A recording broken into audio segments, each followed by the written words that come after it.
Баршаңызға қайырлы күн, менің каналыма қош келіпсіздер. Сіздермен өте дәмді оразаның екінші күніне арнап ас мәзірін дайындадым.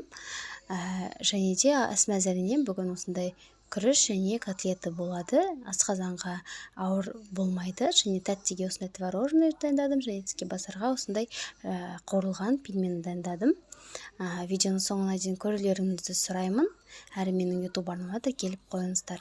Ең алдымен ыдысқа ұн, қант, қопсытқышты салып, үстінен үй температурасында тұрған сары майымызды салып, дәл осындай қолымызбен үгітіп аламыз. Үстінен бір дана жұмыртқамызды салып, қамырымызды жақсылап жұмсақ етіп үйлеп аламыз. Міне дәл осылай жұмсақтықта болу керек.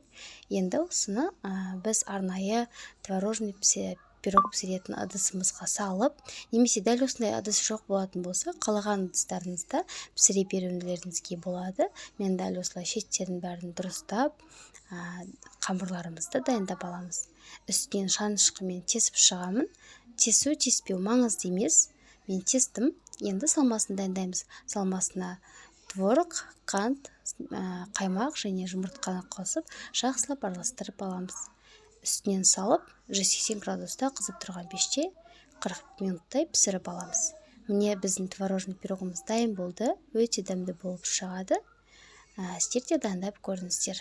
Рецепті описание бөліміне жазып қалдыратын боламын. Енді жарымды пельмениға үстінен су, сары май, ашытқы, қопсытқышты салып, суды салып, ұнды салып, жақсылап қамырларымызды илеп аламыз. Қамырымыз қатты жұмсақ, немесе қатты болмау керек. Орташа теңдікте илейтін боламыз. Қамырымыз осылай жарты сағат ашып көтеріліп шықты. Енді ұнтақты сеуіп, қамырымызды оқтаудың көмегімен жайып аламыз. Дәл осындай жұқалықта болу керек. Міне дәл осылай видеодағындай жұқалықта болу керек.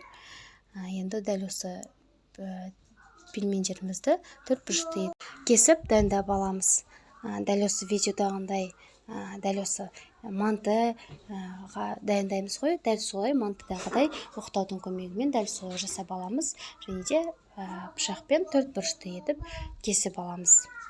Алдын ала картоптан еспе дайындап алдым. Ол үшін бір дана пиязымызды жақсылап қызартып майға қуырдым. Және де картопты пісіріп дайындап алдым. Тұзын қосып, өте дәмді болып шығады. Енді дәл осы пельмендерімізді дәл осы видеодағындай бүгіп аламыз.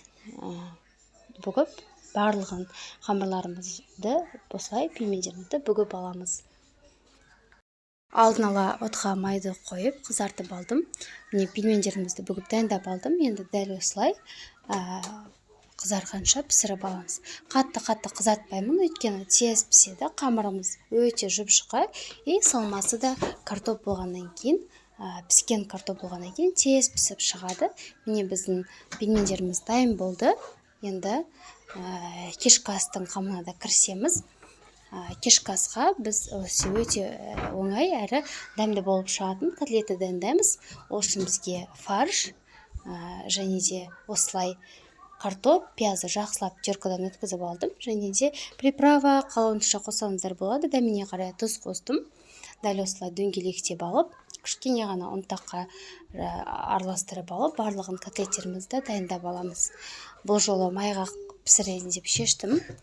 Барлық котлеттерімізді дайындап болғаннан кейін майымызды қыздыртып, дәл осы котлеттердің барлығын майда қуырып алатын боламыз. Ол үшін котлеттерді алдын ала дайындап қойдым. Майым қызғаннан кейін дәл осы котлеттерді салып, қызартып пісіріп алам. Дәл осы қатты отта котлеттердің іші толықтай піспейді, сырты қызарып піседі. Осы қызарып тұрған котлеттерді міндетті түрде табақты алып, кішкене ғана мұздай су құйып, осы котлеттеріміздің бәрін жайғастырып шығамыз. Және де сол табағымызбен примерно 20-25 минуттай отта ұстаймыз, жай отта ұстаймыз. Ол жермен видеоға түсіруді ұмытып кеттім. Видеоға түспей қалды. Сол себепті сіздерге ауызша айтып жатырмын.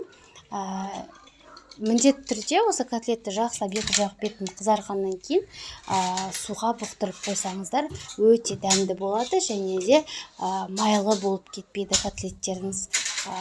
Майлы болмай өте дәмді әрі жұмсақ болып шығады. жанына осындай күріш дайындадым. Күрішті жақсылап жудым және де үстіне су құйып, майды салып, дәніне қарай тұз салып, жақсылап қозғап, мультиваркада пісіретін боламын. Өте оңай әрі жылдам піседі. Дәл осылай дайындап, бүткіл затын салып, мультиваркаға қойып, және де өз уақытына қойып қойсақ, өте дәмді болып шығады. Міне біздің кешкі асымыз дайын болды. Барша ораза ұстаған жандарға оразаларыңыз қабыл болсын, ниеттеріңіз орындала берсін. Менің видеом сіздерге ұнаған болса, пайдалы болған болса, міндетті түрде менің YouTube арнама тіркеліп, өз ойларыңызды жазып, лайк басып кетулеріңізді сұраймын. Әрбір жазған ойларыңыз мен үшін өте маңызды. Сол себепті осындай қазақ тіліндегі контенттерді қолдап, өз үлестеріңізді қосып қойыңыздар. Сіздермен болған мен Жансұлу. Ас болсын. Келесі кездескенше сау болыңыз.